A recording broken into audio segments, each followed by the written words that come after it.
שמע שיר חדש Okay, welcome everyone. I'd like to dedicate this year especially to those soldiers that fell, sadly, in the building crash, booby trap building, over these last several days, and in various skirmishes. These are terrible, terrible tragedies. We need extreme shmira, and without for them and for all the B'tsaim and for the remaining hostages and wounded, we really must keep them in our mind. I will share with you some interesting news about events going on in Yerushalayim as we go through this year that will give us chizuk, I believe, and some optimism that we need as we go through our day-to-day trials and tribulations. On Shavuos night, I want to recap and expand upon a theme that we learned about together on Shavuos night at Eish Kodesh. Thank you for those that attended, and for those that didn't, I wanted to give you a chance to hear a little bit of a recap and extension of what we spoke about. The title is The Mystical Roots of Today's Antisemitism. And then we're going to have a second topic altogether, which you will see has something to do with entering the summer where we are right now.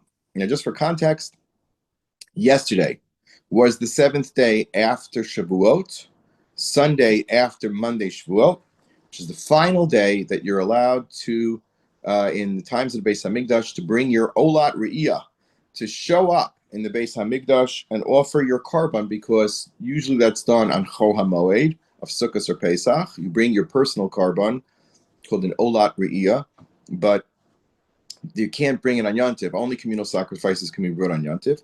So you need a Chol HaMoed, which is of less sanctity, and therefore you're entitled to bring a personal sacrifice in the Beis HaMikdash, kind of like a donation or a gift offering of some kind that's obligatory. And not only that, but it's obligatory to also be generous with it, and certainly to bring your produce that has been set aside as 1/10 as the tithe, whether it's for eating in Yerushalayim, which is called Meiser Sheni, or for Arniyim, and distribute that as well and involve as many people as possible. So it's really a time, the regalim are really a time in which we want to have a group experience, and at the same time there's an individual aspect to it, each person making their unique contribution. Now, to that end, I went yesterday to Yerushalayim because it was the last opportunity to offer that gift, and today we can't offer actual sacrifices, unfortunately. We hope to soon, but at least to offer prayers and some tzedakah and to show up. I felt I was a shliach mitzvah for whoever wanted to join into that good intention that Meretz Hashem, we should be standing sometime in the week after Shavuos, next Shavuos, Be'ezus Hashem, and offer our real korban to Hashem with the Beit HaMikdash's imminent arrival, okay? And we have to speak about that because there's been a big development in that area that not many people know about. But first, let's get to the theme of the mystical roots of anti-Semitism. So first, in context, yesterday there was a flotilla from Europe, rather lame. It contained a few activists, including the girl who is the climate activist and general troublemaker around the world. And they peacefully were dissipated. There was no incident. There was no violence. They were ferried into the port of Ashdod, I believe, and they're summarily dismissed without incident. That came from Europe. There's something far more formidable on its way from the Maghreb, from the northern African countries, which are purely Arab. And that is a 7,000 vehicle convoy that is on its way to break through, so to speak, the Egyptian borders and enter Gaza. ki'ilu, so to speak, to offer relief, as if they're not getting enough relief to make everybody wealthy, and especially Hamas. This shows that there's actually, and I think this is very, very true, a degree of difference between the Muslim hatred, what we would call the B'nai Yishmael. In our mystical terminologies, we view them, anybody relevant to Islam, as part of Yishmael. And then, of course, the other protagonist is Esav, or Amalek. It's interesting to note that when it comes to Europe and Esav, it's not, they're not the ones standing up and say, destroy Israel. They'll do everything in their power to help Yishmael destroy us. But on their own, they do not seem to have any ability to even stake a claim, although they'll recognize a Palestinian state. But again, this is in deference to bowing to the influence of the Arabs. So the first mystical or Kabbalah understanding is that we are not endangered mostly by the Christian nations. I'm using this as a metaphor. The little flotilla was a yacht that had a couple of bags of flour on it and a few activists. It was a joke, frankly, a bad joke, but nevertheless a joke. And it was a non-incident. These 7,000 trucks that are coming from the Arab countries, Egypt will probably turn them away, but it's a much more powerful, frightening, and antagonistic and hateful sort of thing. That thing is a matter of concern. If Egypt allows them through into the border, which I doubt that they will, but still, Egypt will have to turn them back. I'm sure they won't turn them back without use of force. And who knows what will happen. We hope they do. So what is really going on here? Why? And let's take a look at America right now. We had terrible incidents of violent anti-Semitism. Now let's look at who was responsible. The most recent one was this case of this Egyptian man who, for some reason, could not control his hatred of Jews and wanted to literally firebomb them. He did want to shoot them, but he wasn't able to get a handgun, thank God. But he made some homemade Molotov cocktails, and he actually burnt a bunch of people, and people were hurt. And in broad daylight, to a group of, I would call, seniors who were marching. It was Denver. Whatever they were not children. They were not university students. They were at least middle-aged, if not elderly, who were demonstrating on behalf of Nebuch, the hostages. And they got firebombed by an Egyptian man. Look at the level of animosity there. That's no flotilla. That's fire. It's Aish. Similarly, you had shootings, which is also Aish. We speak about a bullet as Aish. It's Kimat, the same thing. It burns right through you. Who shot that unfortunate couple at the Israeli embassy, who weren't even practicing Judaism as far as we know.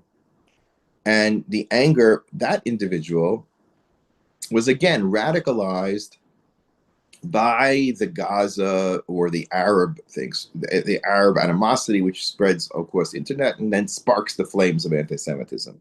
But if you took away the Arab agitators from the campuses, and it was the Gaza war, I call it, Shabbos Simchas Torah massacre. Shabbos Simchas Torah massacre, October 7th. It should be really called Simchas Torah, Shabbos Simchas Torah. And it was an attack on without any, which reflected the Yishmael duality, which we call Pere Adam.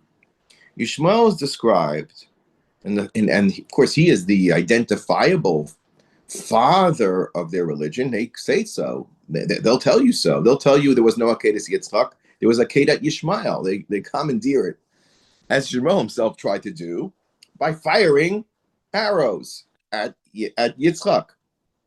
after he was born. So nothing has changed. The methodology of Yishmael is always not necessarily powerful, but it's individuals who can shoot arrows. And that's what it is. Groups of people shooting rockets, right? They're not going to come with tanks. They're not coming with high-powered technology. They're not coming with troop carriers and Hummers and all this stuff and lasers like the IDF miraculously has, Baruch Hashem, with the help of Hashem. These are archers. They're shooting. Even Iran. What do they want to do? They want to make ballistic missiles to shoot at Israel. Houthis, ballistic missiles. The Houthis are not marching to Israel for a confrontation. So the firing of fire onto the Jewish people is more what today is really going on. That's the idea of the demonstrations. That's the idea of the making Israel look like the international criminal, which of course is, with the help of Amalek, is not that difficult. But we should understand conceptually and on a mystical level that this is Galut Yishmael. We've kind of been through the most of what Esav can do to us because of the Holocaust. They kind of blew their, entire weaponry based on whatever schuyot they had because of Esav's being usurped, although necessarily so, and with God's command so. And whatever tinus he had, the tears of Esav effected for him a tremendous amount of things, and he, of course, got the bracha from Yitzchak for a tremendous bracha. In fact, I was looking at a world globe. My sons and I were looking into some geography to see if you can name countries. And, it's so difficult for them. They don't, Israeli, kids who grew up in Israel, they don't have that American sense of where's America, where's here, where's there. They kind of don't really know. And they don't get a lot of geography. So I found a ball that has all the nations of the world on it. And I looked at it. And if you look, Europe is like this big compared to Russia, compared to China, compared to Canada, compared to the United States, compared to Brazil. These are massive countries. Mongolia, massive countries. But, Europe is not that big. It's like a few neighborhoods, You got a little France, a little Germany, a little Austrians, and the Dutch, and the Huns from the north. Not Huns, but the, whatever you call them, the Aryans from the north, the Vikings. That's already pretty far. But it's a small, in geographic size, very small. And some of the countries are very, very small. Monaco, very small country. Belgium, small country. Holland, very small country. But they were blessed by Yitzhak that these were the greatest and most choicest places on earth to live. In fact, they said, Italia Shebiyavan, which is actually Italy, Greek colonization of Italy. So that was the example of Shmoneh Haaretz. That's where the Lubavitchers, by the way, get their esrogim from Yanov, which is a Greek island. And it just shows you that it has a very similar climate, a Mediterranean climate, shares Mediterranean climate with Israel. That whole area is ripe with blessing. And they were given it, and we have to contend with that. But I don't believe that our greatest threat is from Europe. I think it's rather lame. In fact, they huffed and puffed and said that they want to recognize a Palestinian state, and all of a sudden they back down because they know it's absurd. How could you recognize a terror enclave, which is what it is? But I want to go a little bit further with that. How is it that there is this anti-Semitism in the world? How is it the will of Hashem? What possible benefit could it have? And what is the Jewish viewpoint, the midrashic, the rabbinic viewpoint of what is perennial and inevitable anti-Semitism? So there's a beautiful medrash that gives us the names of Har Sinai, where the Torah descended to the world. One of those 5 names, which is Har Sinai, the one we use, is called that according to the Medrash, And this is quoting a Maharal who quotes a Medrash Rabbah, Shmos Rabbah, chapter 2, section 4. He says as follows: Vayavo el har Elohim choreva. God came to the mountain of Hashem, Chorev. Those are two names right there. And the Medrash says there are actually 5 names. Chamesh Shemos Yeshlo. Har Elohim, that we just saw in that pasuk. Har Bashan, which we didn't is not in the Torah itself, but is in Tehillim Samaches 68. Har Gavnunim, the mountains of Gavnun, which sounds like Gvina or cheese or dairy, the dairy mountain. And then Har Chorev, the mountain of the swords, and then Har Sinai. So then it breaks down the significance of these various names. Again, one is in Perek Shemot Gimel, which is Vayavo el Har Elohim Choreva. That's Chorev and Har Elohim. So let's take those two first. So the Medrash says Har Elohim Shesham Kiblu Yisrael Malchuso, meaning the Jewish people said Na'aseh v'nishma. We're going to accept Hashem's Malchus in the world. That's a great thing that happened at Har Sinai, the Na'aseh v'nishma. Hashem is our God. We crown God. Sheksham kibel Yisrael malchuso. We do what we do every day when we say Shema. Makabel ol malchus shamayim. The second name is called Har Bashan, and the Medrash here goes a little bit homiletic, and as it tends to do. Shekol mashi Yisrael ochlim b'shinehem. Whatever the Jewish people have as food and sustenance, b'schus haTorah shenasna bahar shenemar im b'chukosai telechu. In other words, Hashem framed it very clearly in Vayikra and said, look, you want this blessing. I gave blessing to Esav unconditionally. But you, Klal Yisrael, have a condition. And the condition is that you follow the Torah. And if you do follow the Torah, you will eat, be blessed, be sustained, unlimited blessings. Now, let's move on. Har Gavnunim. So, which means that it's smooth, like cheese. I mean, they were talking about probably liquid cheese and not hard cheese. It could be hard cheese. I don't think they had much of hard cheese back then. They used to use the goat's milk, and it would be more like what we call today Lebanon or cottage cheese. Not even cottage cheese. Har Gavnunim, which has no holes, smooth. And that's a reference to our character. Even children are the ones who eat milk and cheese. It's the food of children. It's what you feed a kid, the first things you give him. Mother's milk and the milk products. It's what you get. And it's our youthful innocence, beauty, and more importantly, our lack of mumim, which we'll interpret as things that you lack in your body. Perhaps eyesight is, perhaps walking, perhaps feet, perhaps face, perhaps whatever it is that is a likui, that is some sort of infirmity that was cured at Har Sinai. Because Har Sinai was the place where all of Klal Yisrael saw, as a kolot vetalapidim, they saw the fire, and they saw the sounds, and they heard the fire. You can't, it's an inexplicable experience. But everybody who had the kalim, had the physical tools to see and hear. What do you mean? They were avadim. Avadim are famous that if you knock out their tooth, they go free. So you know what they used to do in Mitzrayim. If you knock off their teeth, or you cut off one of the heads of their fingers and your ears, that's what the Torah says you cannot do, because that's exactly what they did to the Jews in Mitzrayim. So they all came out balei mumim.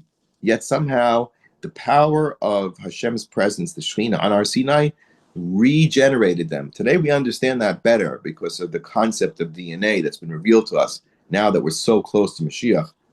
We understand concepts of Tchias HaMesim in ways we could never fathom before. And a couple weeks ago, I was reading how they've recreated from ancient DNA, thousands of years old, animals. Which animals? I think a wolf. They're trying to revive an extinct species of wolf by cloning the old DNA with new DNA and to create some sort of hybrid animal. and they want to really regrow animals from the past. It's like it's just like in the movies, lahavdil, and it's really happening because the scientific knowledge that Hashem is bestowing us is moving towards the extension of life, the revival of life, and the source of life. And we have to understand that. And that's how Klal Yisrael's Har Gavnunim, it's a life force that brings perfection from all illnesses and wounds. And we'll get back to that in a moment. But of course, the last one was Sinai.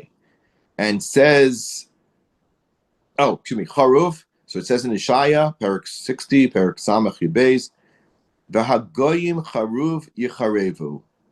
Ultimately, the enemies of the Jewish people will find destruction. Shemisham natlu umos ha'olam gzar din shalahem. Over there, it's cherev. Cherev is the capital punishment that Hashem will issue to them for what they have done to the Jewish people historically, and for their using swords on us. And they will then receive their concomitant punishments from Hashem. And then Har Sinai shemenu yarda sina le'umos ha'olam. That's the famous statement of this medrash. When the Torah came down to Sinai, so did anti-Semitism. So let's understand this a little bit. So there is a Maharal. The Maharal in Gvuras Hashem, chapter 23, explains this, because if you look at it, the first three are so positive. Har Eloki means accept Hashem as the ultimate arbiter of the world, the creator of the world, the master of the universe, the one who gives us our instructions for living in the Torah itself, which he gave us. And Har Bashan, from the word Shane, which means life and sustenance and blessing, if we keep Torah mitzvahs, which are coming down with it. That makes sense. And then Har Gavnunim, that the Torah will heal imperfections.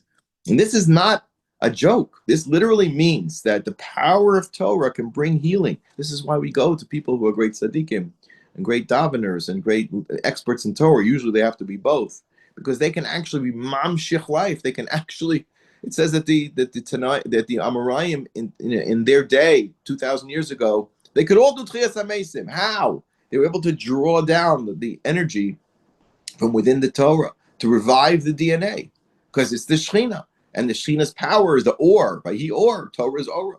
By Yar Elohim Ki Tov. You saw the Or, which is a reference to Torah, as good. As good, what does that mean? Fully restored, good to go. And the Goyim, on the other hand, will experience it as can experience it as destruction and anti-Semitism. How could those two things go together? How could you have such a magnificent experience, which all beautiful and good and blessed, and at the same time, destruction? It's like kind of like life and death, black and white. How could it be? How do we live with that contradiction? It's as I heard Rabbi would say, davar vehipucho. It's a contradiction living within each other. That it's all of life, and yet at the same time, it's destruction. It's utter destruction. So what? So to reconcile this, the Gvuras Hashem, the Maharal, writing about Klal Yisrael and the Geula, he says, Kinesinas Torah Yisrael Mala Yona Lemekablim. It's a tremendous gift and a tremendous compliment to us that we receive the Torah. Gemara Bracha says that Hashem Kaviyachol wears tefillin.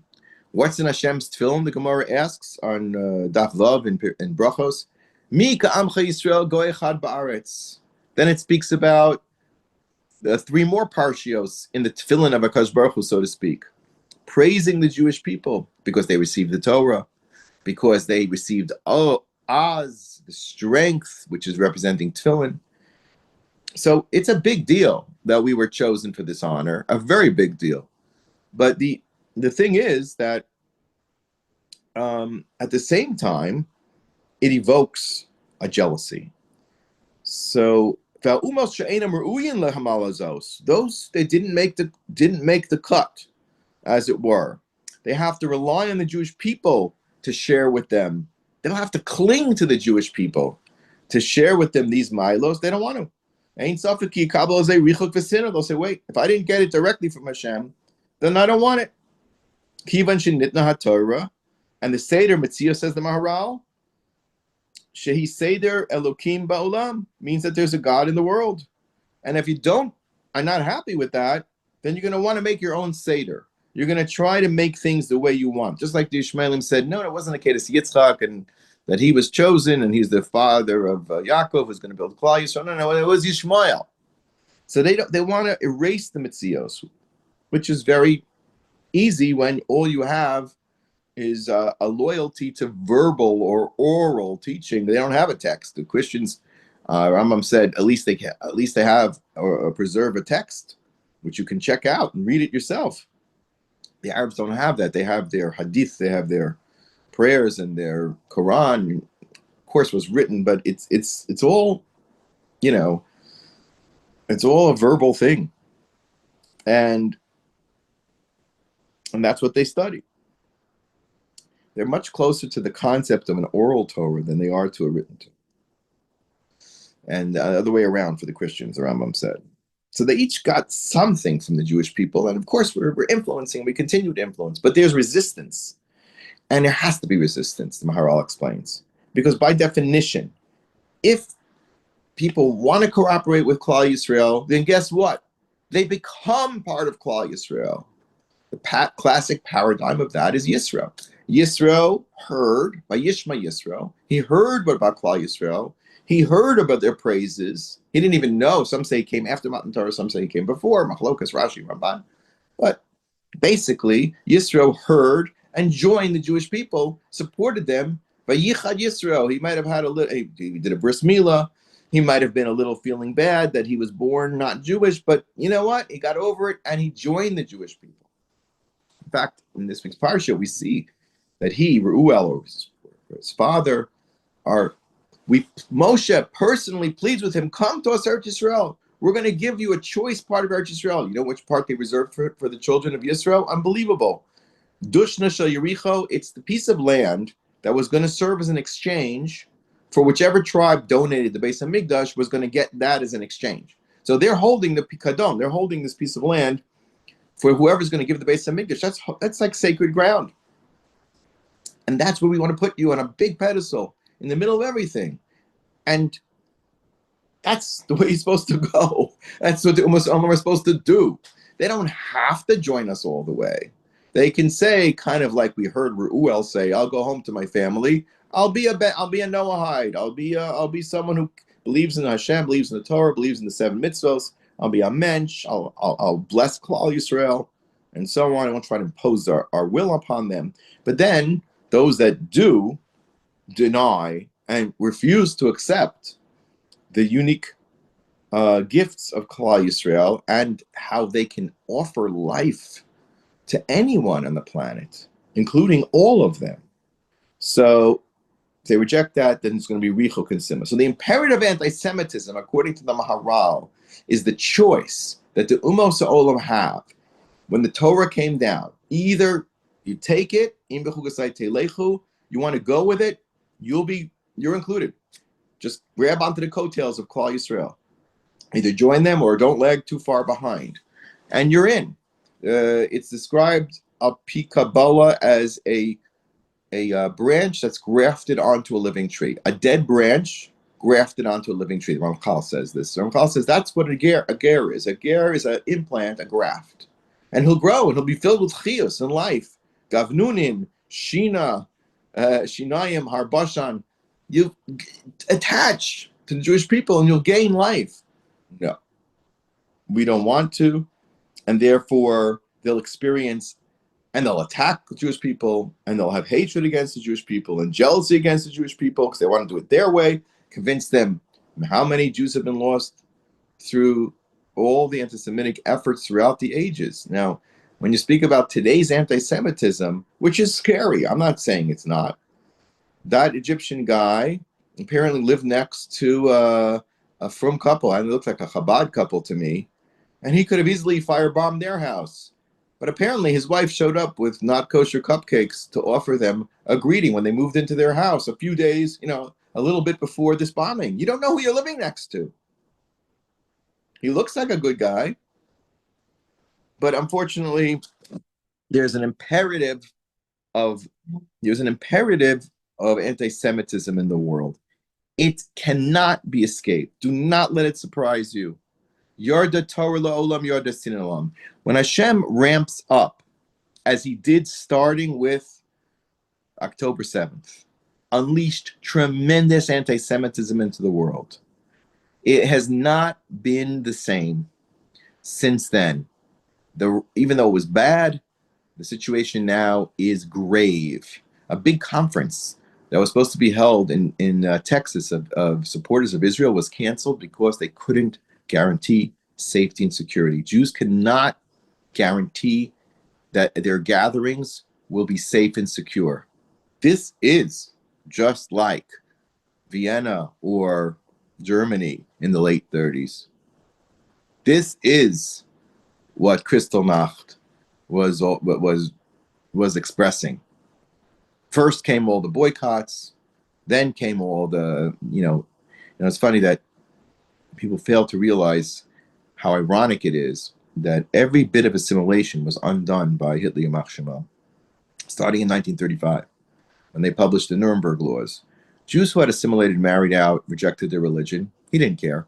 He doesn't care if you're a Christian or whatever you are. If you have one Jewish grandparent, you were to be exterminated, because the Zera Yisrael means Jewish blood is flowing in your veins, even if it's only from the father, still gives you some sort of spiritual status. And of course, we want to develop it through Gerus, but it's something. And he wouldn't tolerate it. Wouldn't tolerate Jews being in universities. Wouldn't tolerate Jews being in any professional, not the government, not anything. All the achievements that the emancipation had, all were erased. Every brilliant professor, doctor, teacher, banker, whatever it might be, all out. Hashem plucked them out from where they had thought they would find safety, security, and blessing. That's not the Har Gavnunim, sorry. That's not your Har Bashan, not forever. So how shall we be surprised that this is happening now? Ella, what I will tell you is the difference is that we are now facing Ishmael. And Ishmael is called Para Adam, and therefore the wildness of it, the fact that somebody would come with Molotov cocktails and try to burn people, or with a gun and shoot people in cold blood, that is an example of the hatred that is going on right now because of the rejection of Torah Misinai. That's it. You want to tell me this reason for anti-Semitism? You want to tell me that reason for anti-Semitism? I'm sorry. It's not what the Chazal say. Chazal say it straight. Either you're with Torah or you're against us. And it's a choice that the Ummah have to make. And it's our job to portray it in such a beautiful way that they will want to, with generosity, with kindness. And even then, there's a second factor, that Hashem wants to move the Geula process forward. So aside from all the things we said right now, when Hashem wants Jews to go on the move, and we're not going to go through this historically right now, he wants Jews to move. He wants the Jews out of Spain and head towards the Levant, towards Turkey, towards Lebanon, towards Sfat, towards Israel, towards Europe, towards Western Europe, Northern Europe. That's when the expulsions come. When Hashem decides, and in Europe there was constant expulsions until the Holocaust, for hundreds and hundreds and hundreds of years. And in Russia, we can't even talk. They wouldn't let the Jews in to begin with, and when they took them over, what they did to them. So this is a point that Hashem says, I'm moving history forward. It may be dark, it may look dark, it may look painful, but there is an overall destination that the Jewish people needs to forge. Of course, thank God. It's a remarkable statistic, and I'm going to end this section with this, that in 1840, there were only 10,000 Jews in the entire land of Israel. That's not a long time ago. 1840, 100 years, not even 200 years. There was 10,000 Jews here. Okay? Now there's over 7 million. How did that happen? So any which way you want to look at it, the hand of Hashem is moving history. Anti-Semitism is often the energy, the fire. I learned in chemistry many years ago, organization requires energy. If you want to reorganize people, want to break down molecules, want to move things along, the heat and fire of anti-Semitism will light a flame. Under a complacent population, but Hashem says, this galus has had, time has expired. Okay, we shall see. And we hope that things will not get worse. But my perspective, what I'm offering to you today, based on this medrash, is that it's always an imperative that comes with the beginning of the Jewish people. With Kabbalah Satorah comes anti-Semitism. Know that, appreciate that, don't feel badly about that, and don't be surprised at it. And the only way we can really, really make sure is hang on to that, hang on to the chukim of Hashem, and go with the direction that Hashem is sending us, and then we should benefit. Okay, I'm going to stop here, and I want to go on to a completely different aspect. So let's stop this part of this year. Okay, the topic of this segment of our learning today, we just finished our segment on anti-Semitism, the imperative anti-Semitism, or the mystical roots of anti-Semitism, according to the Medrash. And I'll add to that, halacha Esav son of Yaakov. It's not something that can be explained, but it's a tradition, halacha l'Moshe mi-Sinai. It derives from Sinai because of the fact that the choice is put to the non-Jewish world. Will you join the Jews like a Yisro? Will you fight the Jews like a Malach or Yishmael? What are you going to choose? And when they don't choose the Torah, they experience hatred and anti-Semitism, and it leads to cherev, which is why it's called har chorev, and often to their own destruction, as we have seen many, many times. And har Sinai is from the word sin of hatred that comes down to the umos ha'olam. We don't know what they're going to do with that. They can either recant and join and have life, or seek to destroy, and that's what we have been historically confronted with. There's no way out of it. It is by definition and by design, and it has stamps. There is no other way forward, and that's the Ratzon Hashem. So one shouldn't waste their time trying to convert anti-Semites to philo-Semites, because that's just not in their DNA. It's not what Hashem wants. Hashem wants them to convert to Torah. If you can do that, if you can so influence them by your goodness, then we've even seen Avdol, million Abdullos, that even Hitler had certain Jews that he admired and pardoned, including his mother's doctor, was a kind, dedicated German Jewish physician. It's inexplicable, but the chesed, olam chesed YIBONEH. But let's move on. Okay. In Yerushalayim, there's been a dramatic discovery that I think we should all discuss.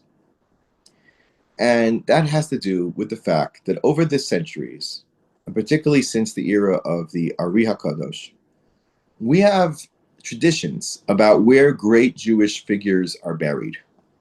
Figures from the Tanakh, such as the tribes of Israel, figures such as the rabbis of the Talmud and the Mishnah. Some have been verified.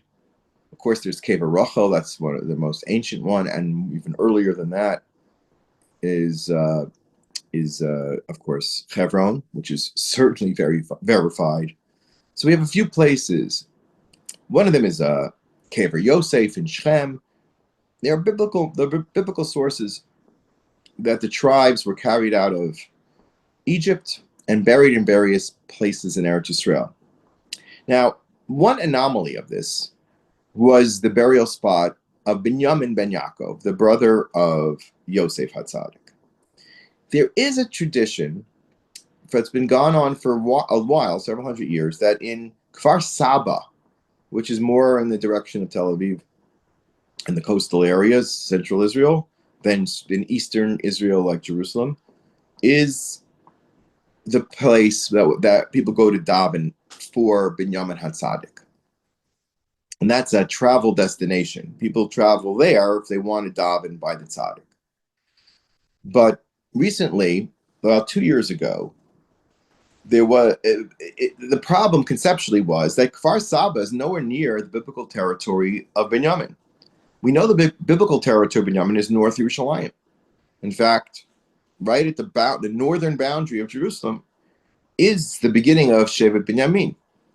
And if you drive north of Jerusalem, you'll see right away the little wolf on the highway, designating it's the spot of Binyamin. And of course, our Gemara identifies, and that's the tradition, that a strip of the land of Binyamin entered the Holy Temple and reached all the way to two sides of the Mizbeach. Now, the Mizbeach is so critical because by offering karbanos, the Jewish people stay alive. They stay connected to Hashem. They atone for their sins. They give thanks to Hashem. The whole experience of avoda, which today, of course, is relegated into the world of prayer. The Beis Hamikdash is, unfortunately gave way to the Beit Knesset, where that's the makom of the avoda, which is tefillah, avoda shebelev. It's only avoda shebelev. But the real avoda, which was in the Beis Hamikdash, Mitzvah Hashem, should be rebuilt speedily, was centered on the outer altar, and that Mizbeach, that outdoor Mizbeach, had four sides, two of which were out to the north, and they belonged to the territory of Binyamin. It was a small strip of Binyamin that came down from the north to reach into the territory of Yehuda, and then the two sides of Mizbeach. And on the other side, Yehuda had two corners of the Mizbeach. But guess what? The yesod of the Mizbeach, where you pour the blood, didn't have a built-up portion to it. It was more like flat. It didn't have a built-up ridge around it, like Yehuda's did. That's where the blood was poured. That's where the kapara was, because Binyamin has a unique place in the history of the tribes of Israel, and that is he was never involved in the hatred of Yosef and the sale of Yosef, which represents internecine Jewish conflict and hatred, sinat chinam. And through him, actually, the brothers were reunited, as Yosef, his brother, used him as a tool. And so much so that Binyamin yearned for his older brother Yosef by naming 10 sons after him. This has according to Chazal, that there was a reason for this. Yosef had 2 tribes, but really he should have had all 12. He should have been a second Yaakov Avinu, and the other tribes would have fallen by the wayside. But they earned their way back. And that was the destiny, that Yaakov should be the one to create the 12 tribes, not Yosef. And Yosef did produce 2, but he lost the capacity to produce another 10 because he did have some defect in what happened with him and Ashes Potiphera. He was very stimulated by her. He emitted seed, and that seed, each droplet took away his capacity to build another tribe of Israel, which is a very deep connotation because it's called Midas HaYesod. But of course, he was innocent of any wrongdoing. And so much so that the 10 sons of Binyamin were named after his brother Yosef. So, for example, Chupim, because I wasn't Zochet to beat his chuppah. And when they do the count of the genealogy of Binyamin, each one the names are given. There's some unusual names. Mupim, Chupim, Ard. Those names each have a connotation of his desire to connect with his brother Yosef, which fortunately he was able to do for everyone. So one of the main points about the Beis Hamikdash is that it's a tikkun for sinas chinam. It holds the Jewish people together with each other and together with Hashem. There should be no hatred among Jews, and there should not be hatred between Klal Yisrael and Hashem. Only Binyamin can provide that. Well, people have been traveling to Kfar Saba for generations. But now there's something else. And this, I'll give you over a little bit of the history. Okay, the students, there are 2 main figures here. There's a little place near Meir Sharm, and literally you can walk, if you understand the geography of Meir Sharm, there's the famous Kikar Shabbat. It's where Strauss Street which was the extension of King George, right? I think it's called Kikar Tzion. Is that Kikar Tzion?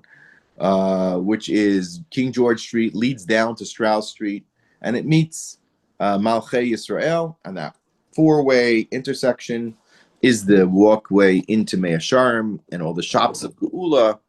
Very, very unique and special place.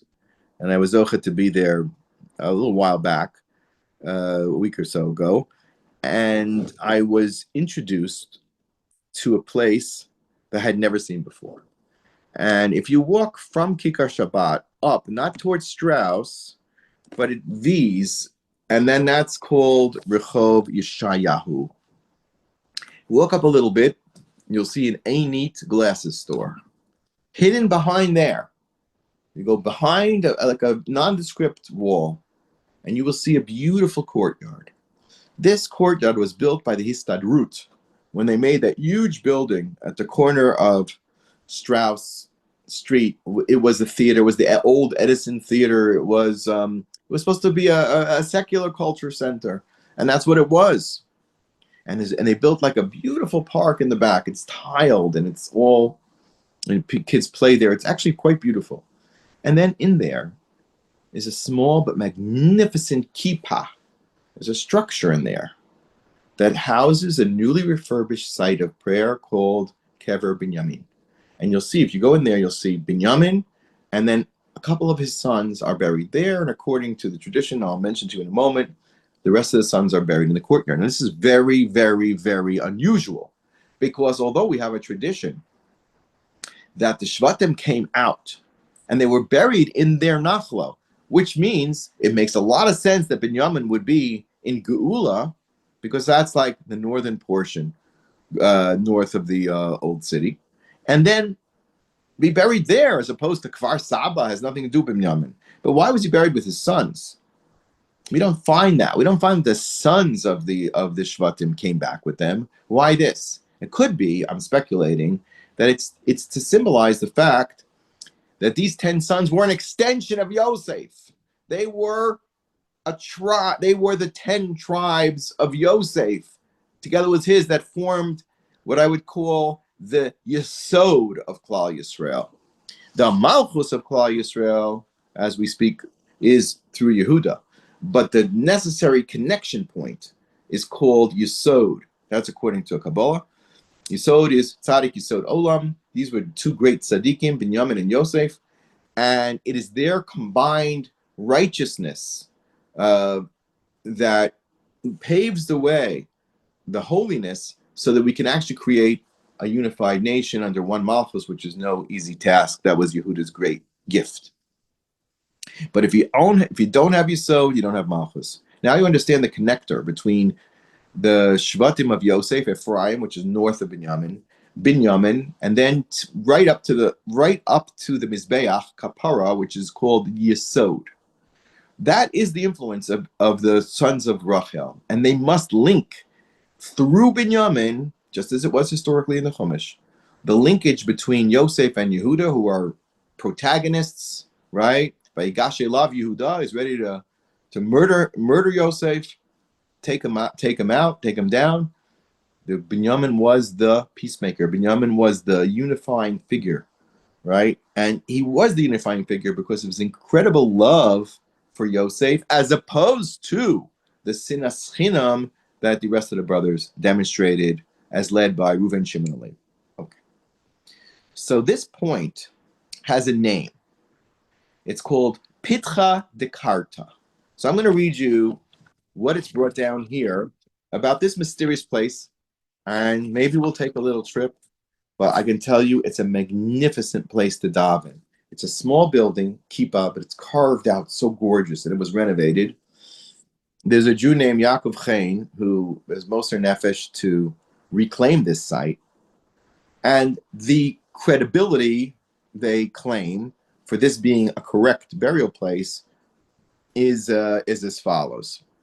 In the Sefer HaYashar, which is an old medrash, it says as follows: Ves Binyamin kavru b'Yushalayim neged haYevusi asher nasan livnei Binyamin. he was buried in Neged the Yavusi. Now remember, Yavus controlled what we call today the Temple Mount, the old city. David HaMelech came and got rid of them, and Yoav got rid of them. It was well before the tribal entry, well after the tribal entry to Eretz Yisrael. When the Jews first get there with Yoshua, it's another 500 years before David HaMelech, right? The entire Mishkan Shiloh plus Gilgal, all those years, until Kimat 500 years, until they can get the Yavusi, that tribe, out of Harabayas, and then purchase the last plots of land there. So if there is a tradition that, as soon as the Jews came in with the 12 Shvatim on their, carrying the 12 Shvatim, their bones, then the Binyamin was buried right there at that spot, and they call is verified that it's got to be around there. It's up against the area which we today call very close to the old city, which Mea Sharm is.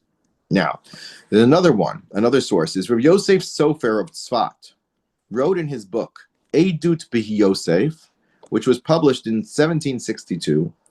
Binyamin Kavor b'Makom Echad Kavor L'Yushalayim. So here you have another testimony. It's not Kfar Saba. It's just not Kfar Saba. We have a testimony from 1762, and he certainly had a tradition from Tzfat, Yosef Sofer.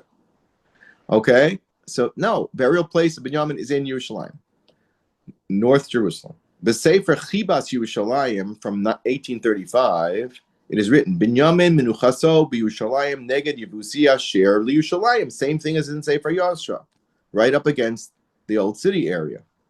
There's another Sefer called Masos Moshe, which was published in 1924. Again, says the same thing, Binyamin Makom Kuroso B'Yerushalayim. And it's right off of Rehov Strauss, number 13, and right as it intersects with the back of Strauss 13 as it intersects with Yeshayahu Navi. I told you there's an Einit. Interesting. There's an eyeglass store. We should see Rebbe Tuvi Yerushalayim. We should see Einit. Put it in your Google and you'll find it there. Okay. Now there is in that courtyard a mosque. And the thought is that the mosque is a sign, is a logical place for a mosque, because they always build mosques when there's a Jewish holy place. So that's another signal that this must be a special place because of the presence of a mosque. Okay. Now it says as follows: the Rebbe of Porisov, who was one of the Mekubalim of Yerushalayim, and we'll read you what it says. What he says. Ziknei Mekubala Yerushalayim Matzbiim, they will testify. Al Hamivne Zeb Rehov Strauss Yerushalayim. This kippah, this beautiful little stone domed building, is Kikivro Shel Binyamin Ben Yaakov, and the people who said this were the Admor of Porisov, Yehuda Scheinfeld, who is the student of the Chalban, the milkman. Was one of the venerable Kabbalistic personalities. The group that lived in Tel Aviv area, Lamed Vav Tzadikim, Harav Abish Tzainworth, Harav Eldad Shmueli, Rabbi Batzri Shlita, who's a very well-known Sephardic Gadol, credible, very credible person, Harav Yaakov Adis, huge. These are huge people. And the Mekubal Rav David Cohen, HaKohen, Shamar Mefurashos, Shebinyamin Ben Yaakov Cover B'Mivneh, he's buried right there in that structure. V'chol Hagan Kulo, in that area that they made into a paved area, the other 10 sons, some are buried inside and some are buried outside. And therefore, it was the custom that on Yud Aleph Mar Cheshvan, which is considered the day of the death, the yortzeit of Binyamin HaTzadik, Holchin La'achar Tfilas Shachris, I think it coincides with Rachel Imenu. So they go there. After Shachris, Minyan of Talmidei Chachamim and Anshe Maisa Mikubala Yerushalayim, the great Mikubalim, come to daven there traditionally at Tzionos Shel Binyamin Ben Yaakov. Now, the Lel of a Rebbe of Millel of Nicholsburg, he came there and he said as follows: that the Sandler HaKodesh, remember that we spoke about the Holy Milkman, was one of the Mekubalim, one of the hidden Tzadikim. There was another one of that Chevra who earned their living doing meager tasks, and then they were the greatest Mukabalim of the generation. The Sandler Kadosh, the holy shoemaker, Rabbi Yaakov Moshe Ribikov, Zecher Tzadik Bracha, would daven over there. We used to daven in Kfar Saba, but when he showed him the Sefer HaYashar, where Binyamin is not buried there, he said, you cannot deny the Sefer HaYashar. But why did the Sandlar Kodesh go to Kfar Saba? Why did he go to Kfar Saba? Because any place that the Jewish people designate with all their focus and all their tefillos as a Makam Kadosh, he says the tzaddik will come to them. In other words, like all the graves that the Ari identify. So we can believe 100% that that's the actual burial place. But even if you're skeptical about that, the fact that it was identified by the Ari Kadosh as a place where the spirit of that great tzaddik would reside, and that it's been davened there, then the neshama will respond to that. The neshama responds to people who gather in their memory, and that will actually draw the neshama to that place. So Kfar Saba did, of course, have some sort of connection because people daven there, but the Makoros and the Kabbalistic tradition speak otherwise. And they want to explain that Kfar Saba was called in Arabic Neve Yamin, Nebi Yamin, because the Arabs always copy the historical Jewish names, but that was not the intended area. And we have other people who have identified this, and the tradition goes back to the Gra. And I can't go into too much detail about this because I think our time is up.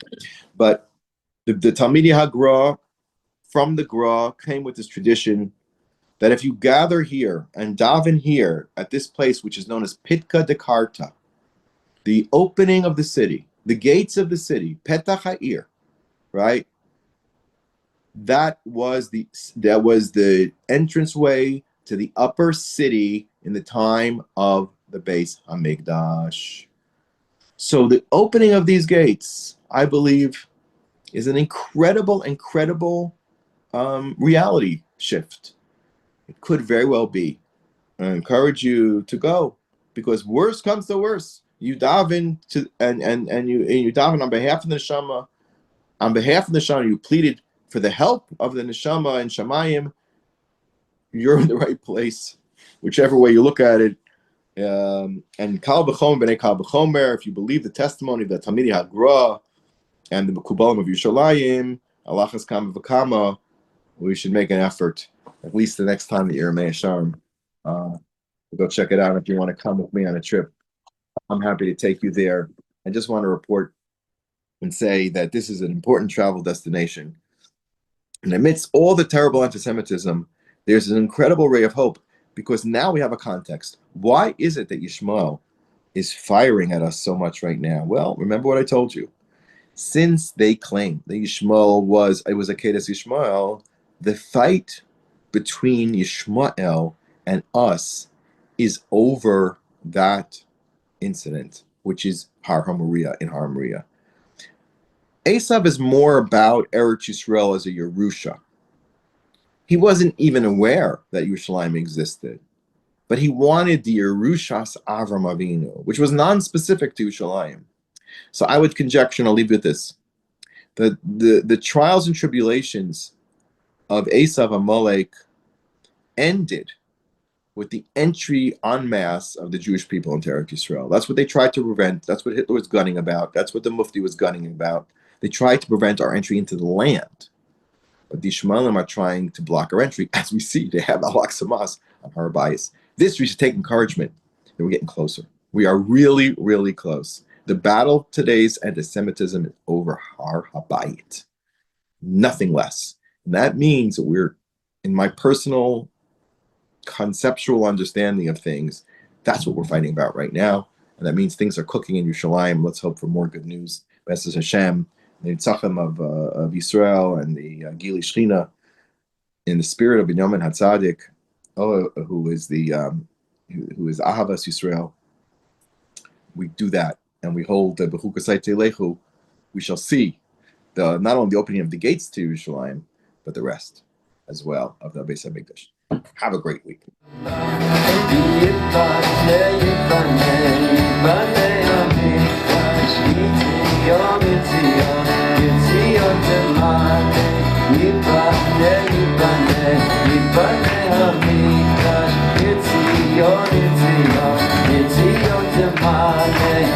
יש שם שיר חדש ובן